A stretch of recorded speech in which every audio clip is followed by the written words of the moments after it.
the monster behind the smile. There are faces that inspire trust, smiles that open doors, and voices that make you fall in love. But there are moments when behind a smile, hell itself hides. 1978, Florida State Prison. His name was Theodore. Robert Bundy, for many just Ted Bundy, lawyer, charismatic, attractive, but also a serial killer who left a trail of tragedy and terror throughout the United States. For more than a decade, Ted Bundy played hide and seek with justice, with the press, and with death itself. But how does the story of a monster like him begin? Deceptive childhood, 1946, Tacoma, Washington. He was born on November 24, 1946, in a home for single mothers in Vermont. From day one, his life was a lie. His mother, Eleanor Louise Cowell, was only 22 years old. Out of fear of social rejection, she pretended that Ted was her younger brother. His grandfather, a violent and deeply religious man, raised him as if he were his own son. That man, Ted's grandfather, had a Bible in his hand and hatred in his eyes. He beat animals. He screamed at his wife. Ted saw it all, but said nothing. Years later, Eleanor moved with Ted to Tacoma, Washington, and married Johnny Bundy, from whom Ted would adopt the surname. But Ted never considered him his true father. He despised him. He saw him as a mediocre man, and that ignited something dark inside him. The first signs from childhood, Ted showed disturbing behaviors. At age 3, his aunt found him laughing while placing kitchen knives around her body while she slept. At 12, he was already spying on women through windows. But the most disturbing thing was his ability to lie with complete coldness. Forensic psychologist. Bundy had above-average intelligence, but what made him truly dangerous was his absolute lack of empathy. He knew how to fake emotions without feeling any. Ted soon discovered he had a gift: manipulation. He was charming, funny, ambitious, and everyone fell under his spell. The obsession, power, control, and them. While studying psychology at the University of Washington, Ted began a relationship with a young woman named Stephanie Brooks, name changed. She was everything Ted desired: rich, elegant, sophisticated. But she was also the first to reject him.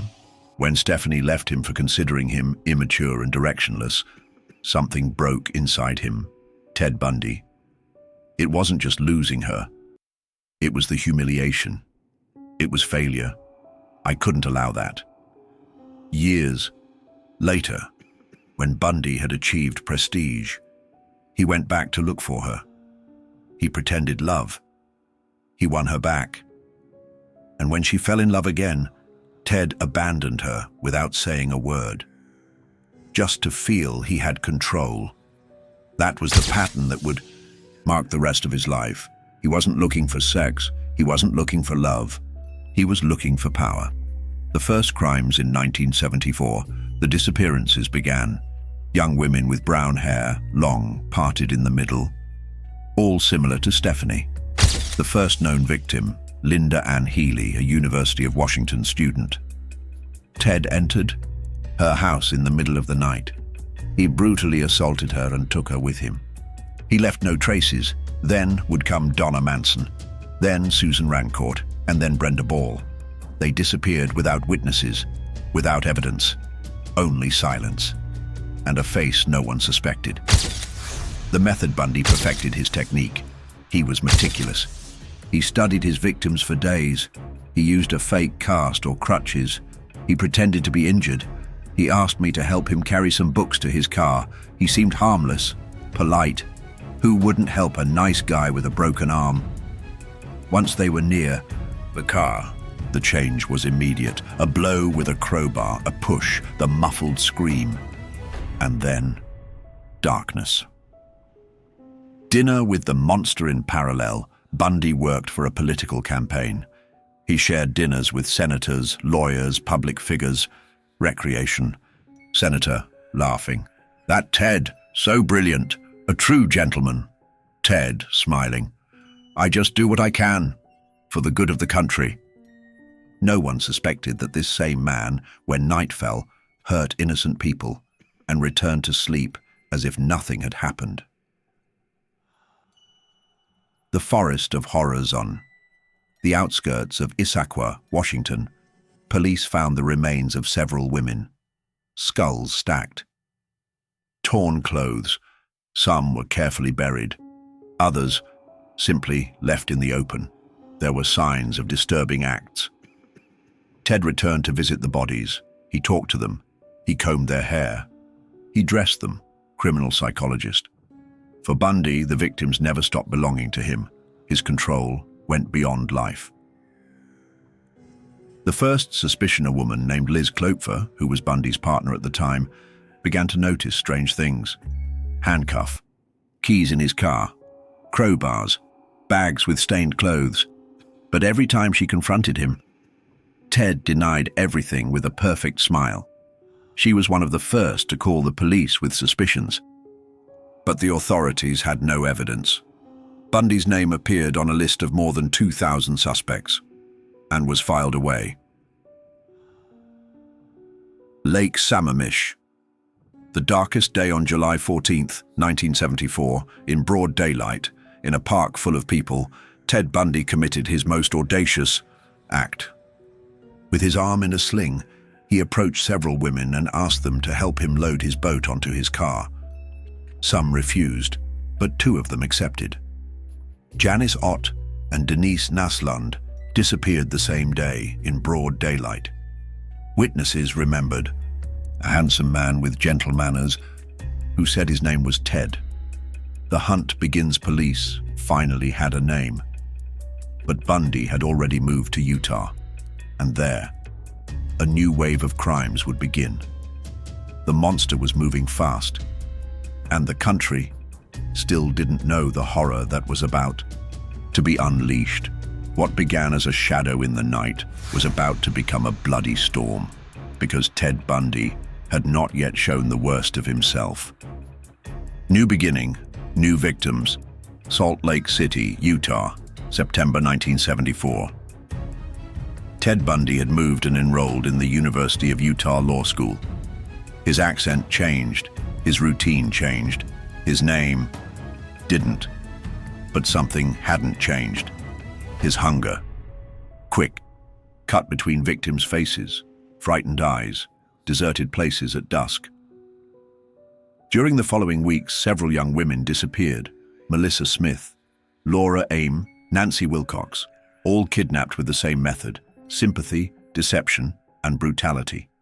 The bodies began to appear near rivers, hills, and rural roads, or never appeared. Bundy's double life. By day, Bundy studied law. He smiled in the hallways. He greeted everyone. He was brilliant in class. He had charisma. By night, he became another. He stalked parking lots, libraries, dark streets, recreation. Ted, to a young woman. Hi, excuse me, could you help me for a moment?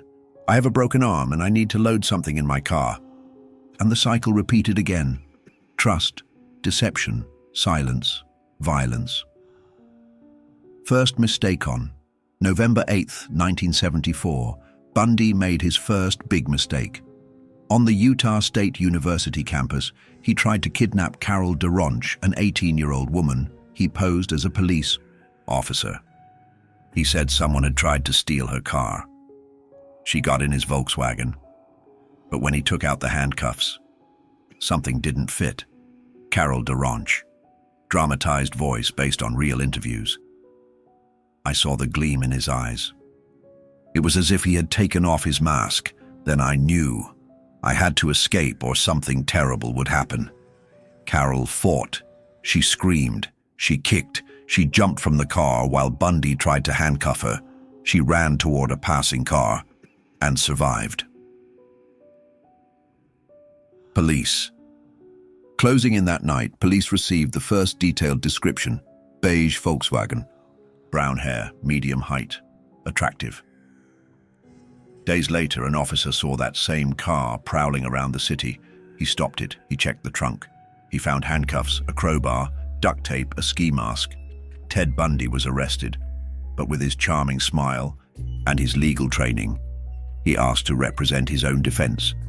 Police didn't have enough evidence, only Carol's word.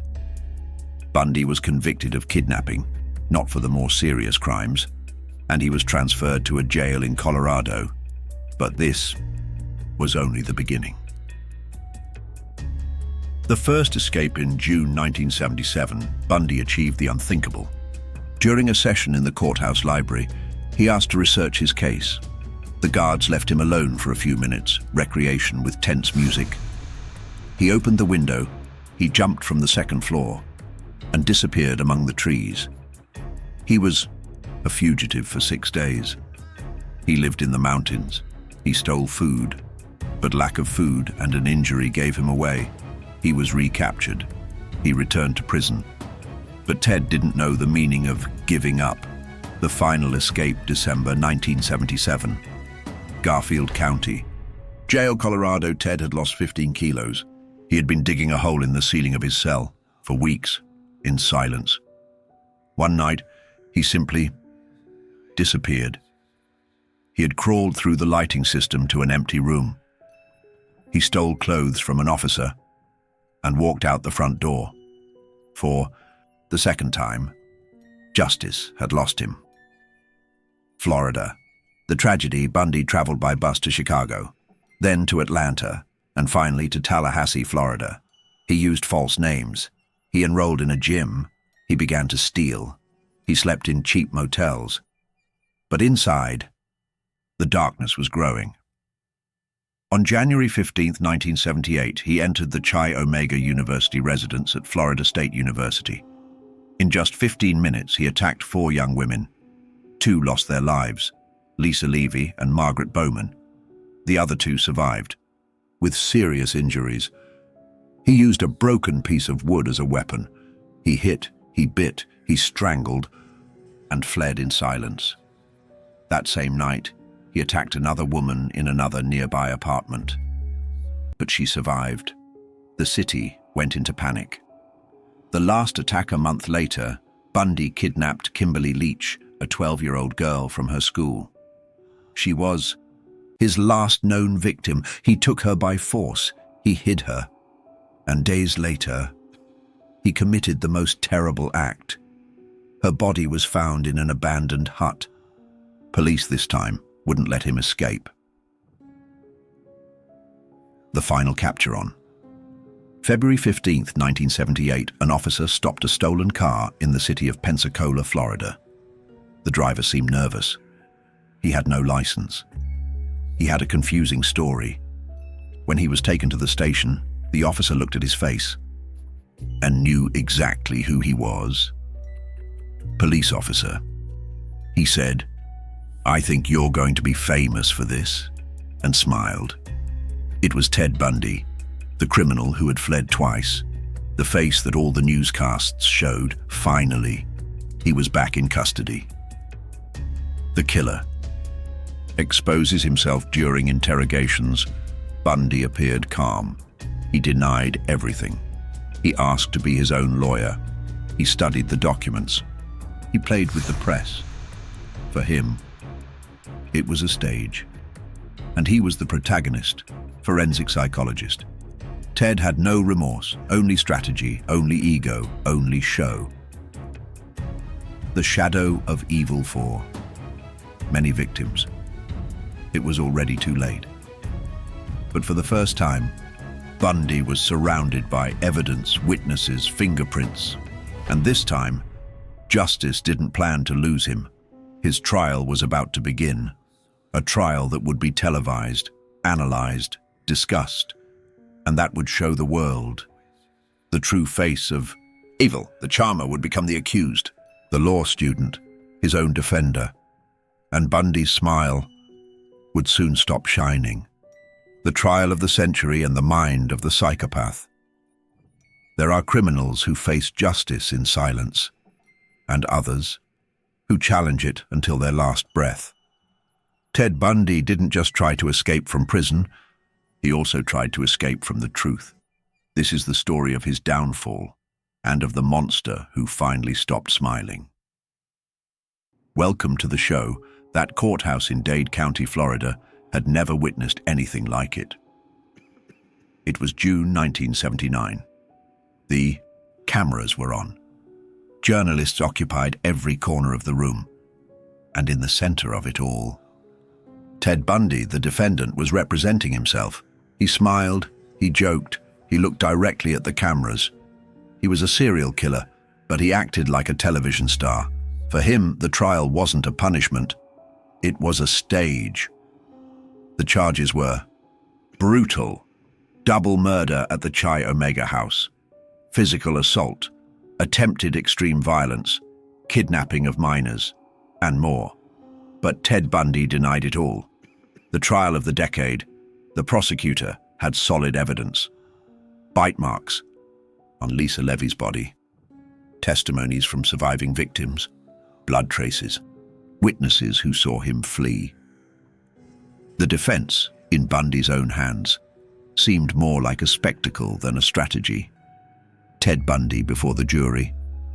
Gentlemen, do I look like a criminal, a monster? I don't have horns. I don't have fangs. I have a smile, like yours.